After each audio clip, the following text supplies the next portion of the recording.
Alright, this video contains the solutions for the first two problems on your Chapter 10 free response practice number 2.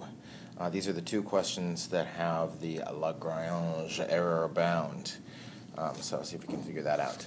Alright, the first one, we have the function f given by sine of 5x plus pi over 4. And we want to find the third degree Taylor polynomial for x so we want third degree Taylor at x equals 0.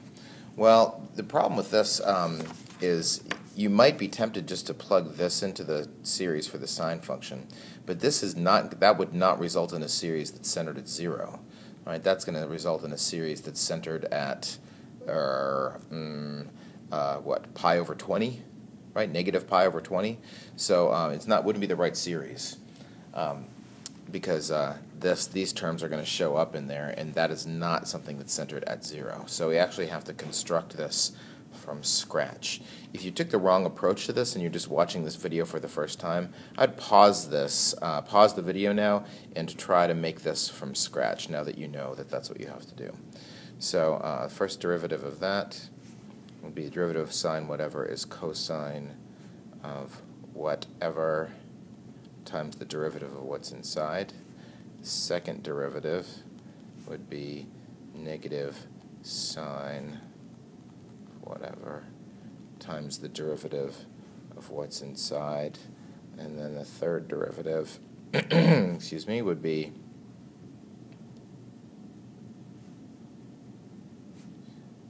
that. And then plugging 0 into all these, we get f of 0.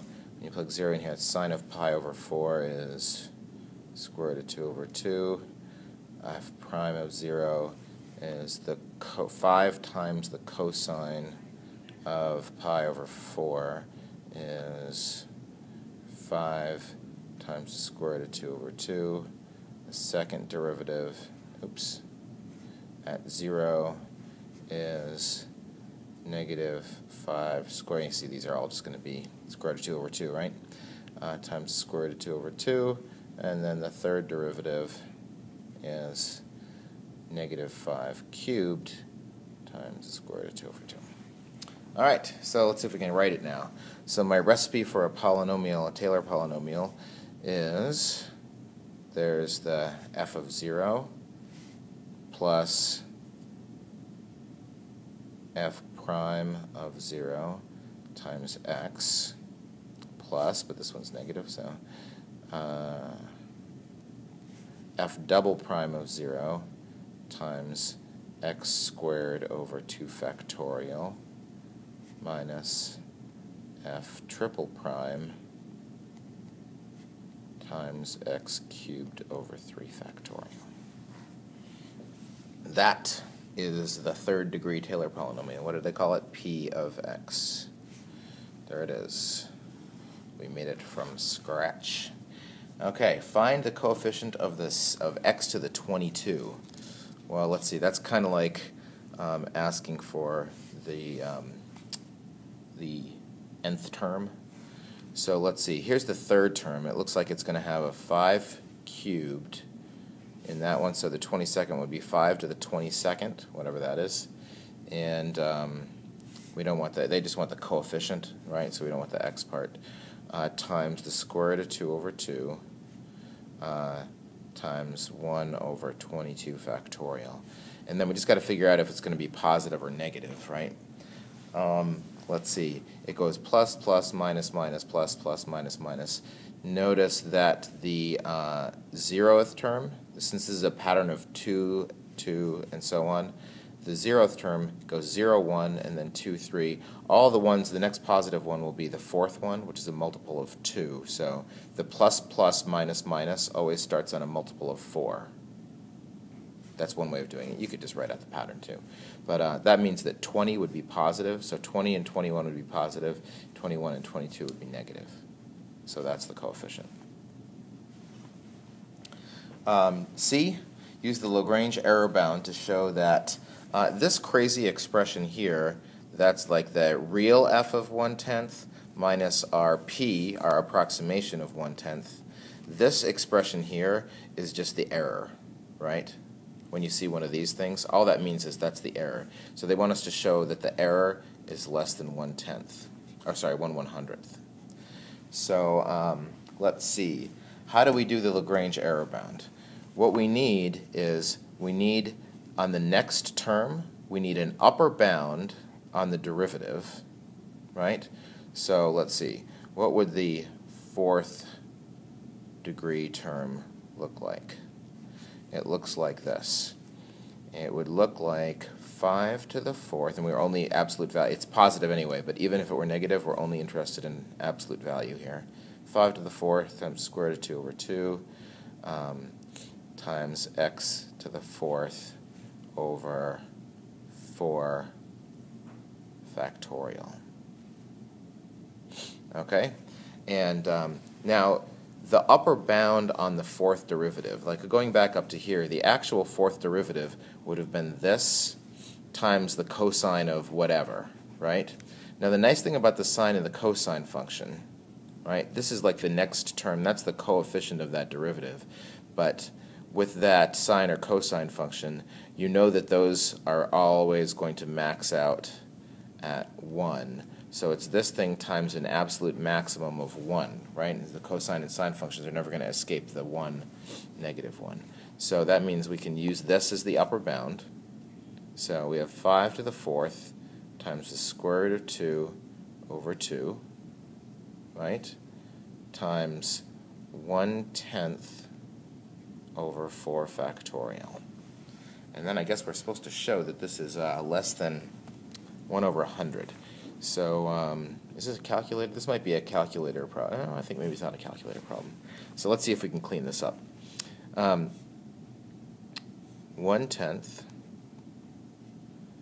And on the bottom we have 10 times 2 times 4 times 3 times 2. On the top I've got 5 to the fourth. Let's write that out as 5 times 5 times 5 times 5 times the square root of 2. So it's to show that this is less than 1 over 100. I'll write that 10 is that. So I've got, that looks like 125 times the square root of 2 over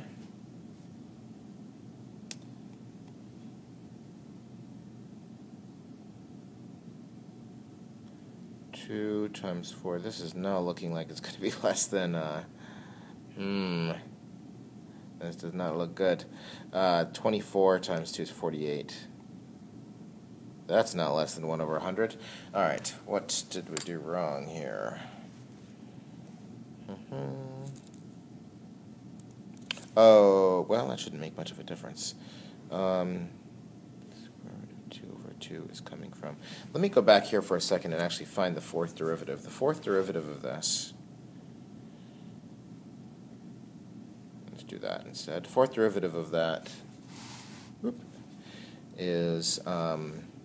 it would have been 5 to the fourth times sine of 5x plus pi over 4. So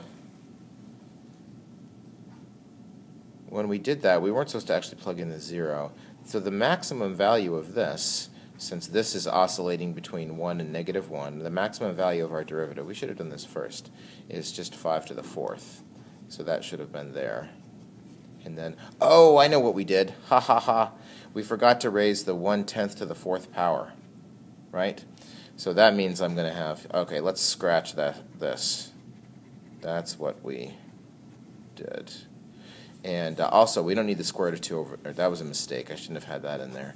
Because if you look at that derivative, since sine is oscillating between 1 and negative 1, the maximum of this derivative would just be the 5 to the fourth, right? And that's that max out at 1.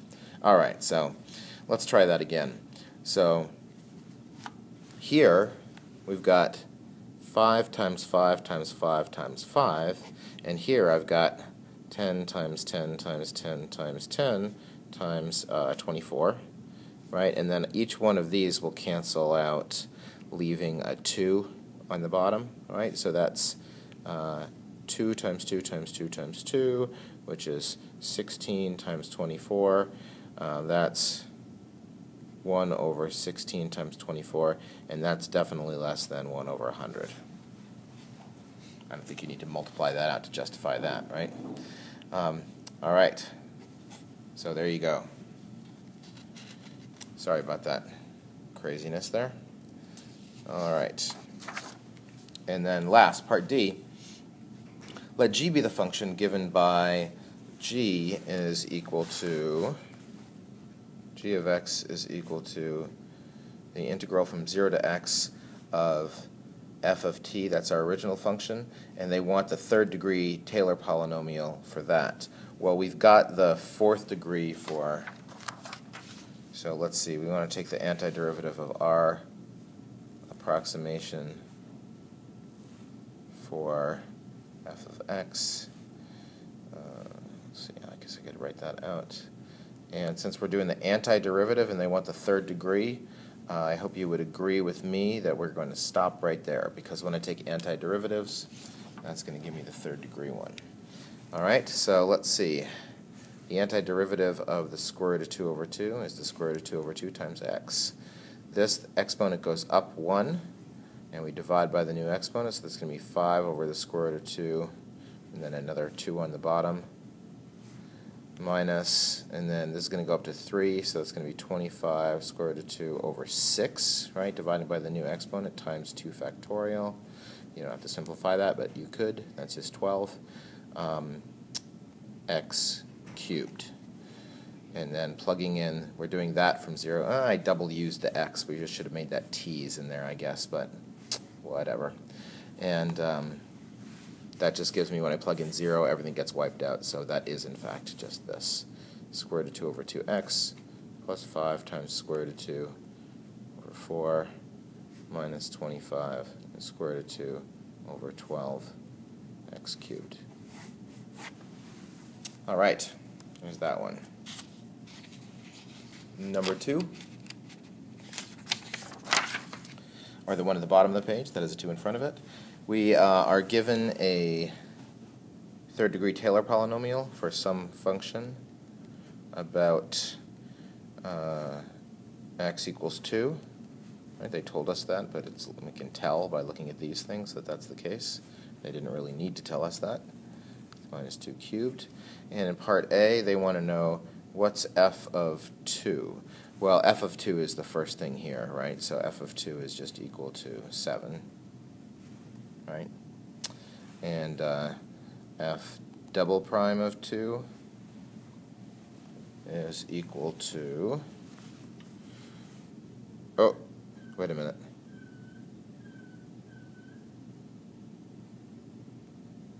Yes, that's right. And f double prime of 2 is equal to, let's take the derivative, the second derivative of this. The second derivative of this would be 9 times, negative 18 times x minus 2 minus 27 is x minus 2 squared. Right, and then the second derivative would be minus 18 minus 54 times x minus 2 to the first. So when I plug in the 2 here, when I plug in 2, all the terms with the x minus 2's will get canceled out, and that is actually negative 18. Now you might be wondering here, how could I get these values for the real function from the approximation? But we know that those are the actual values of those because of where they show up in the series and the fact that even if we had all of the infinitely many terms of this, when I plug in 2, all of those terms are going to cancel out after whatever highest exponent or whatever first one that shows up. Like here, for example, negative 18 minus 54, every single term from here on out is going to have an x minus 2. So when I plug 2 in, they're all going to get wiped out except for that. So these are the actual values of the function, not approximations. And we're getting those because we're actually plugging in the number where the series is centered. right? So we know that those are the actual values. B, is there enough information to determine whether f has a critical point at x equals 2? Yes, there is. F of 2 equals, f prime of 2 is equal to 0. Notice that the first derivative was just 0. And f double prime of 2 is negative 18. So, which means that it's concave down. So let's see, it's concave down, horizontal tangent line. So there is a maximum at x equals 2. That was easy. Part C, use t of x to find an approximation for f of 0. So if I plug 0 into this, 0, that would give me 7 minus 9 times 0 minus 2, that's 4, right, 2 squared, minus, let's see, that's negative 3 times negative 2 cubed. So what's that? 7 minus 36 is negative 29 plus 24, that's negative 5. It's the first part of that. And then, is there enough information to determine whether f has a critical point? And the answer to that is no, because t of x only has information about x equals 2, right? Everywhere else, it's an approximation.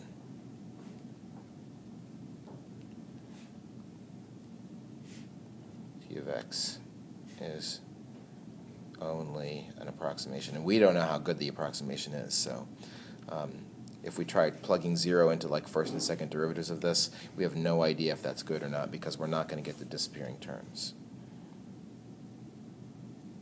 So, nope, not enough information. And then D, the Lagrange error bound. Let's see, so the Lagrange error bound for the first 3 terms is going to be, so the maximum error is equal to the maximum of the next derivative, and they're giving us that, right? 6, right? Times x minus 2, what do they want? To the fourth, right? To that. And we're plugging in, we're finding it at 0. So, right, so this is 0 minus 2 to the 4th over 4 factorial, okay? And we only care about positive numbers when we're dealing with this kind of thing. So 2 to the 4th is equal to 16. So what do I have? 6 times 16 over 24. So, did I do that right? No, that's 4, sorry. 4, so 16 over 4. So that's just equal to 4, okay? So the maximum error, according to the Lagrange error bound, is 4, right? But we already found our approximation, part D, right?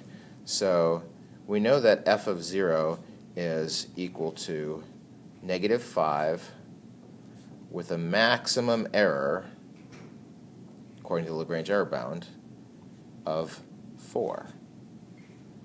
So that means f of 0 is in between, if you want to go like up and down the 4, right? It's not off by more than 4 from what our approximation was. So it's in between negative 9 and negative 1. So f of 0 is negative. It can't, the maximum error did not allow us to get into positives from the negative 5. So f of 0 is negative. All right.